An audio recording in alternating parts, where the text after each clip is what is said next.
Iran Israel America యుద్ధంలో అనవసరంగా Gulf దేశాలు నలిగిపోతున్నాయి. గల్ఫ్ దేశాల్లో మరి ముఖ్యంగా దుబాయ్ అల్లాడిపోతోంది. దుబాయ్లో ఇప్పుడు బూడిద పెద్ద మొత్తంలో ఆ ప్రాంతాన్నంతా చుట్టుముట్టేసింది. దుబాయ్లో బాంబుల వర్షం కురిపిస్తోంది ఇరాన్. సెంట్రల్ దుబాయ్లో వందల డ్రోన్లు మిసైళ్లతో అటాక్ చేస్తోంది. అమెరికా బ్యాంకులు స్థావరాల టార్గెట్గా ఈ దాడులు జరుగుతూ ఉన్నాయి. దుబాయ్ ఇంటర్నేషనల్ ఫైనాన్షియల్ సెంటర్ పైన ఇరాన్ అటాక్ చేసింది. అమెరికా బ్యాంకులకు ఆర్థిక కేంద్ర బిందుగా ఉన్నటువంటి బిల్డింగ్ పైన కూడా బాంబులతో దాడి చేసింది ఇరాన్. అయితే దుబాయ్ జుమేరా బీచ్ వద్ద డ్రోన్లతో దాడులు చేయడంతో ఇరాన్ బాంబులతో దుబాయ్ అంతా దద్దరిల్లిపోతోంది. దేశం వదిలి సంపన్నులు సామాన్యులంతా కూడా వేరే ప్రాంతాలకు వెళ్తున్నారు. మీరు విజువల్లో చూస్తున్నారు బూడిద, ఆ ఆకాశంలో నల్లని మేఘంలా కనిపించినంతా కూడా బూడిద, అదంతా కూడా అదంతా పొగ మరియు బూడిదకు సంబంధించినటువంటి దృశ్యాలు.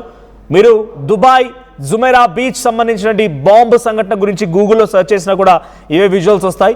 సో దుబాయ్ ప్రాంతం అంతా కూడా ఆకాశంలో మొత్తం బూడిద చెలరేగుతోంది, బూడిద కనబడుతోంది. సో అక్కడ కొంత ఇబ్బందికర పరిస్థితి ఉంది. సో అమెరికా ఇరాన్ ఇజ్రాయెల్ యుద్ధంలో అనవసరంగా ఇప్పుడు దుబాయ్ నలిగిపోతోంది. దుబాయ్ పూర్తిగా మయమైపోతోంది.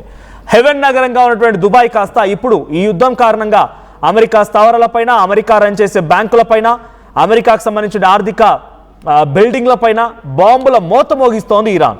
సో ఇక్కడ ఇరాన్ ఏం చెప్తోందంటే, మేము దాడి చేస్తోంది దుబాయ్ పైన కాదు, అమెరికా పైనే. మరి దుబాయ్ పై దాడి చేస్తే అమెరికా పైన ఎలా ఉంటుంది అంటున్నారా? అమెరికాకు సంబంధించినటువంటి ఎయిర్ బేసెస్ దుబాయ్లో ఉన్నాయి, అమెరికాకు సంబంధించినటువంటి బ్యాంకులు దుబాయ్లో ఉన్నాయి, అమెరికాకు సంబంధించి కొన్ని ఫైనాన్షియల్ సెంటర్స్ దుబాయ్లోనే ఉన్నాయి. వీటన్నిటిపైన దాడి చేయడంతో అమెరికా నష్టపోతుంది, కానీ దుబాయ్కి ఏం కావడం లేదు. సో దుబాయ్ అమెరికాకు సహకరించకుండా ఉంటే నేను ఆ దాడి చేసేవాడినే కాదు. ఇప్పుడు దుబాయ్లో ఉన్నటువంటి అమెరికన్ స్థావరాలపై దాడి చేస్తుంటే దుబాయ్పై దాడి అవ్వదు, కేవలం అమెరికా పైన దాడవద్దు అంటోంది ఇరాన్. సో ఇప్పుడు ఆ దాడుల కారణంగా బలిస్టిక్ మిసైళ్లు, డ్రోన్లు ఇవన్నిటితో దాడి చేయడంతో పెద్ద మొత్తంలో మంటలు చెలరేగుతున్నాయి. నిన్న చూసాం మనం ఒక high tower, high rise building పైన కూడా దాడి చేయడంతో 29th ఫ్లోర్లో డ్రోన్ అటాక్ రావడంతో పెద్ద మొత్తంలో ఆ ప్రాంతం అంతా కూడా మంటలు చెలరేగాయి. సో ఆ మంటలు చెలరేగడంతో సిచ్యువేషన్ మళ్ళీ కంట్రోల్ తీసుకోవడానికి చాలా సమయం పట్టింది. ఇప్పుడు కూడా అదే సిచ్యువేషన్, ఒక ఫైనాన్షియల్ సెంటర్ బిల్డింగ్ పైన, అమెరికా ఆర్థికానికి సంబంధించినటువంటి బ్యాంకుల కేంద్రంగా ఉన్నటువంటి బిల్డింగ్ల పైన దాడులు జరగడంతో పాటుగా జుమేరా బీచ్ పైన కూడా దాడులు జరిగాయి. డ్రోన్స్తో అటాక్ చేస్తోంది, మిసైల్స్ ఉపయోగిస్తోంది. వీటిని ట్యాకిల్ చేయడం కోసం మరి అమెరికా ఏమాత్రం ఎఫర్ట్స్ పెడుతుందంటే కనుక వీటిని ట్యాకిల్ చేయడం కోసం ఇంటర్సెప్టర్స్ని యూజ్ చేయాలి. నేను గతంలో చెప్పుకొచ్చాను, 30 లక్షల రూపాయల డ్రోన్ వాడితే దాన్ని ట్యాకిల్ చేయడానికి, దాన్ని హోల్డ్ చేయడానికి 40 కోట్ల రూపాయల ఇంటర్సెప్టర్స్ వాడాల్సి వస్తుంది.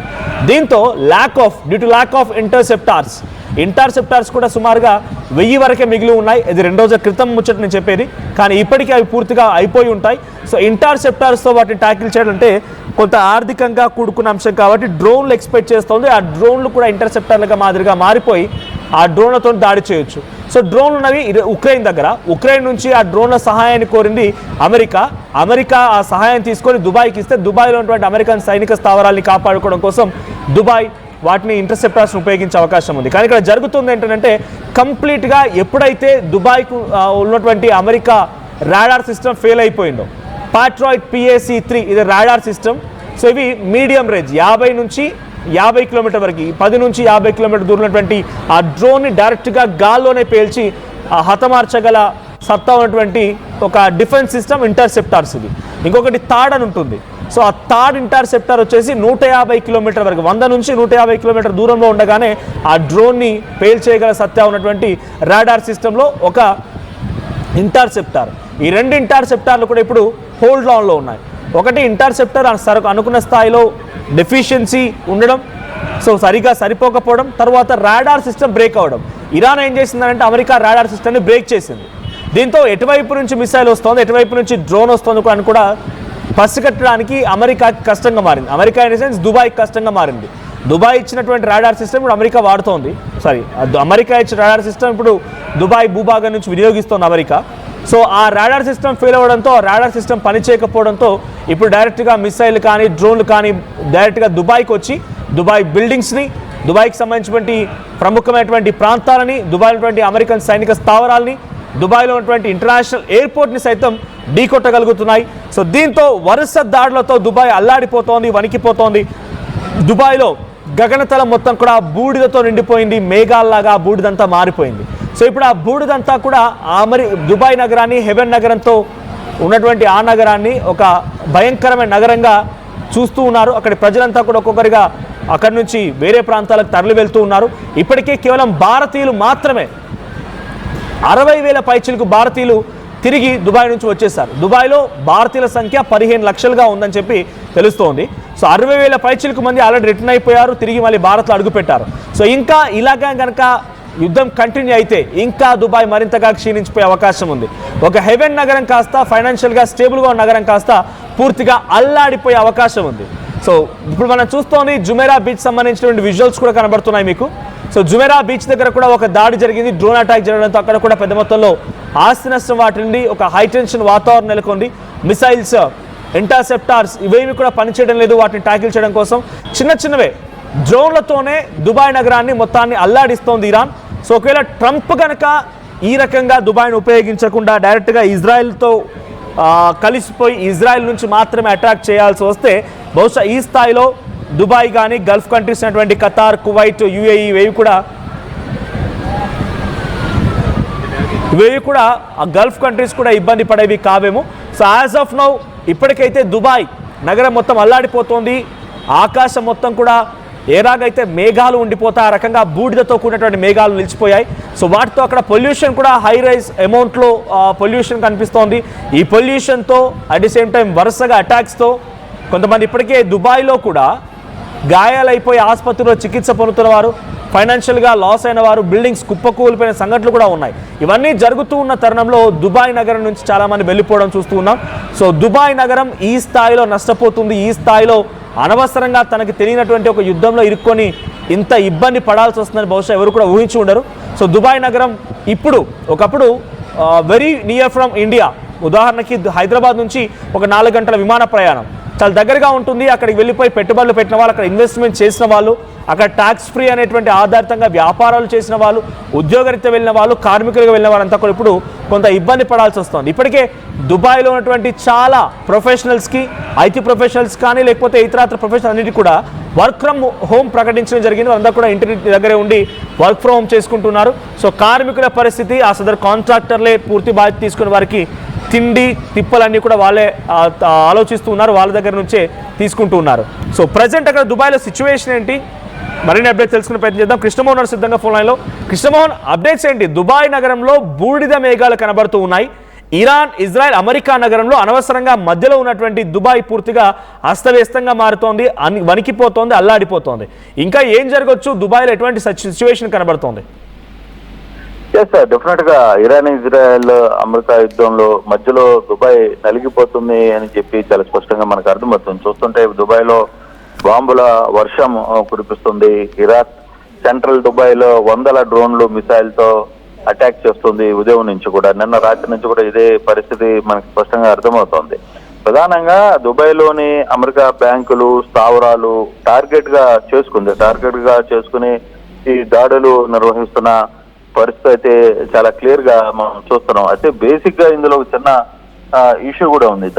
దాదాపుగా దుబాయ్ లో ఉన్న కొంతమంది ఇండియన్స్ కావచ్చు, ఇతర రాష్ట్రాలకు సంబంధించిన సంపన్న పరులందరూ కూడా వారి దేశాలకి తిరిగి వెళ్ళిపోతున్నారు. అంటే దుబాయ్ లో మనం ఇంకా సేఫ్ కాదు, దుబాయ్ లాంటి పరిస్థితులు మనం ఆడ ఉండలేము అనేది. అయితే చాలా మంది ఇండియా నుంచి కావచ్చు, వివిధ దేశాల నుంచి దుబాయ్ లో వివిధ వృత్తిపరంగా పనులు చేయడానికి కార్మికులుగా లేకపోతే ఇంకొకటిగా అక్కడికి వెళ్ళిన చాలా మందిని స్థానిక దుబాయ్ అక్కడ ఉన్న వాళ్ళు భోజనం కావచ్చు, ఇతర సదుపాయాలు కల్పించాల్సిన పరిస్థితి రావడం, అవన్నీ కూడా కొంత బర్డన్ గా మారుతుంది. ఎక్కడికక్కడ ఇరాన్ చేస్తున్న దాడులు పూర్తిగా కూడా అమెరికాకు సంబంధించి అక్కడ ఉన్న బ్యాంకుల ఆర్థిక కేంద్రాలుగా ఉన్న బిల్డింగ్స్ మీద బాంబులు దాడి చేయడం, తర్వాత దుబాయ్ ఇంటర్నేషనల్ ఫైనాన్షియల్ సెంటర్ మీద కూడా ఇందాక దాడులు చేసిన పరిస్థితిని మనం చూసాం.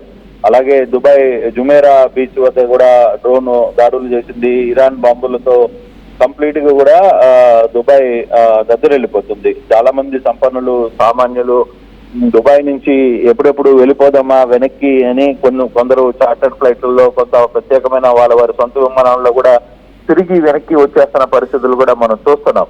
అంటే ప్రధానంగా భారతదేశం నుంచి చాలా మంది దుబాయ్ లో ఉంటున్న పరిస్థితులు చూసాం. సినిమా స్టార్స్ కావచ్చు, లేకపోతే పెద్ద పెద్ద వ్యక్తులు కావచ్చు, సంపన్నులు కావచ్చు, వీళ్ళందరూ కూడా దుబాయ్ లో ఉంటున్న నేపథ్యంలో ఒక్కసారిగా దుబాయ్ నుంచి వెనక్కి రావాల్సిన పరిస్థితి వచ్చేస్తుంది. వరుసగా జరుగుతున్న ఇరాన్ చేస్తున్న దాడులు పెద్ద ఎత్తున అక్కడ ఆందోళనకు గురి చేస్తుంది. మరో కొత్త ప్రపంచం లాంటి దుబాయ్, చాలా మంది పర్యాటకులు దుబాయ్కి వెళ్ళాలి, అక్కడ ఉన్న పరిసరాలు ప్రాంతాలు చూడాలి అని చాలా మంది వెళ్తుంటారు. కానీ ఇప్పుడు అటువంటి పరిస్థితి లేదు. ఎక్కడ చూసినా శిథిలమైన భవనాలు, తర్వాత ప్రధానంగా ఆకర్షణీయంగా ఉండే భవనాలు మొత్తం కూడా కూలిపోయిన పరిస్థితి. సో ఏ క్షణంలో ఏ పరిస్థితుల్లో బాంబు పడుతుందా, ఎక్కడి నుంచి ఏం జరగబోతుంది అనే అంశంతో ఒక్కసారిగా దుబాయ్ పీపుల్ పూర్తిగా కూడా గందరగోళమైన పరిస్థితిలో ఉన్నారు. చాలా మంది ప్రధానంగా ఆంధ్ర నుంచి కూడా చాలా మంది తెలుగు వారు అక్కడ జరుగుతున్న పరిస్థితుల్ని ఎప్పటికప్పుడు కుటుంబ సభ్యుల దగ్గర చెప్పే ప్రయత్నం, కొంతమందికి అయితే కనీసం ఈ సంఘటనలతో ఫోన్లు చేయడానికి కావచ్చు, ఇంటర్నెట్ వ్యవస్థ, తర్వాత కమ్యూనికేషన్స్ అన్ని కూడా ఎక్కడికక్కడ ఆగిపోయాయి. వాళ్ళ బంధువులతో మాట్లాడే పరిస్థితి లేదు, ఏం జరుగుతుందో తెలియని పరిస్థితి. ఆంధ్రాలో కావచ్చు, లేకపోతే తెలుగు రాష్ట్ర ప్రజలు కావచ్చు, పక్కన ఉన్న పొరుగు రాష్ట్రాలైన కేరళ నుంచి ఎక్కువ మంది దుబాయ్ లో నివసించే ప్రయత్నం చేస్తుంటారు. అక్కడ చాలా మంది అక్కడ కార్మికులుగా చిరు వ్యాపారాలు చేసుకుంటూ తమ జీవితాన్ని సాగిస్తున్న నేపథ్యం వాళ్ళందరూ కూడా ఆందోళనలో కనపడుతున్న పరిస్థితి. కానీ ఇరాన్ మాత్రం పూర్తిగా కూడా దుబాయ్ ని ధ్వంసం చేసే పరిస్థితిలో ఉంది. ఇప్పటికే ఏదైతే దుబాయ్ లో బేస్ చేసుకున్న అమెరికాకు సంబంధించిన సంస్థలు, అమెరికాకు సంబంధించిన ఆర్థిక వ్యవస్థలు, తర్వాత అమెరికాకు సంబంధించిన బ్యాంకులు, వీటన్నిటిని టార్గెట్ చేసుకుని దుబాయ్ లో పూర్తిగా కూడా నాశనం చేస్తున్న పరిస్థితి మనం చూస్తున్నాం. చాలా గందరగోళంగా పరిస్థితి. అక్కడ ఏం జరగబోతుంది, ఎవరు ఎటువంటి పరిస్థితుల్లో ఎప్పుడు ఏం జరగబోతుందో కూడా తెలియని నేపథ్యంలో వ్యవహారం అయితే నడుస్తున్న పరిస్థితి అయితే ఉంది. ఎప్పుడు ఈ యుద్ధం వాతావరణం ఇప్పుడు మనం చూస్తున్నాం. ఈ యుద్ధం వల్ల పూర్తిగా కూడా మన ఆంధ్రప్రదేశ్ లో కావచ్చు, లేకపోతే రెండు తెలుగు రాష్ట్రాల్లో కావచ్చు, ఎటువంటి సమస్యలు వచ్చాయో, కనీసం హోటల్స్ క్లోజ్ చేసుకోవాల్సిన పరిస్థితి వచ్చింది. గ్యాస్ దొరకట్లేదు, గ్యాస్ ఫుల్ అయిపోయింది. తర్వాత మరి 2 రోజుల్లో పెట్రోల్ కూడా దొరకదు అని చెప్పి ఆందోళనలో పబ్లిక్ ఉన్నారు. సో ఇరాన్ చేస్తున్న దాడులు, లేకపోతే ఈ అమెరికా ఇజ్రాయెల్ మధ్య జరుగుతున్న ఇష్యూస్, వీటన్నిటిని ఒక్కసారిగా దీనివల్ల ఇరాన్ ఇజ్రాయెల్ మధ్య జరుగుతున్న వార్ ఏదైతే ఉందో, దీంతో పూర్తిగా కూడా అన్ని రాష్ట్రాల్లో కూడా ఇటువంటి సిచ్యువేషన్ కనపడుతున్న పరిస్థితి, కొంత గందరగోళమైన పరిస్థితి. కానీ దుబాయ్ లో పూర్తిగా మాత్రం నలిగిపోయిందని చెప్పాలి. దుబాయ్కి ఈ వార్ లో ఎక్కడ సంబంధం లేకపోయినప్పటికీ మధ్యలో ఇరాన్ చేస్తున్న దాడులు, దుబాయ్ మీద చేస్తున్న దాడులు పూర్తిగా కూడా అస్తవ్యస్తానికి గురి చేసిన పరిస్థితి. చాలా మంది దుబాయ్ నుంచి ఎప్పుడెప్పుడు బయట పడిపోదామా, అసలు ఉంటే ప్రాణాలతో ఉంటామా లేదా అనేది కూడా అర్థం కాని పరిస్థితిలో ఉంది. Right, thank you Krishnamohan. So మొత్తంగా దుబాయ్ నగరం పైన ఇరాన్ పెద్ద మొత్తంలో మెరుపు దాడులకు పాల్పడుతోంది. అమెరికా సైనిక స్థావరాలపైనే కాకుండా అమెరికాకు సంబంధించి ఫైనాన్షియల్ బిల్డింగ్స్ పైన, అమెరికా బ్యాంకుల పైన, అమెరికా స్థావరాలే టార్గెట్గా ఈ దాడులు చేస్తోంది. దుబాయ్ నగరం దీంతో అట్టుడికిపోతోంది. డ్రోన్లతో దాడి చేసి దుబాయ్ నగరంలో పెద్ద మొత్తంలో ఆస్తి నష్టం వాటిల విధంగా చేస్తోంది. అయితే ఇక్కడ ఇరాన్ చెప్తున్న మాట అంటే, మేము దుబాయ్ పై దాడి చేయడం లేదు, అమెరికా స్థావరాలపై దాడి చేస్తున్నాం కాబట్టి అమెరికాకి బిగ్గెస్ట్ లాస్. సో అమెరికాకి బిగ్గెస్ట్ లాస్ ఉంది కాబట్టి మేము దుబాయ్ పై అటాక్ చేయడాన్ని తప్పుగా మీరు భావించొద్దు. సో దుబాయ్ నగరాన్ని మేము ఇబ్బంది పెట్టడం లేదు. సో దుబాయ్ గగనతలం పైన ఇప్పుడు మేఘాలు కమ్ముకున్నట్టుగా ఈ బూడిద పొగ మేఘాలు కమ్ముకున్నాయి. దీంతో ఆ ప్రాంతం అంతా ఒక్కసారిగా కొంత హైటెన్షన్ నెలకొంది. పొల్యూషన్ ఉంది, చాలా మంది ఇబ్బంది పడుతూ ఉన్నారు. దీంతో చాలా మంది కూడా హెవెన్ నగరమైనటువంటి దుబాయ్ని వదిలేసి బ్యాక్ వచ్చేస్తున్నారు, వెనక్కి తిరిగి వెళ్ళిపోతున్నారు, వాళ్ళ స్వస్థలాలకు వెళ్ళిపోతూ ఉన్నారు. సో ఆల్టర్నేట్ ఆప్షన్స్ కూడా చూసుకుంటున్నారు. సో మీరు ఎవరైనా దుబాయ్లో ఉంటే అక్కడ సిచ్యువేషన్ ఎలా ఉంది, ఈరోజు జుమేరా బీచ్ పై దాడి జరిగిందా, ఎటువంటి సిచ్యువేషన్ ఉంది? సో మీరు ఎవరైనా దుబాయ్లో ఈ దాడి సమయంలో పర్సనల్గా యుద్ధం తాలూకా పర్యవసనాల్ని చవి చూసారా, ఎదుర్కొన్నారా? కామెంట్ చేయండి.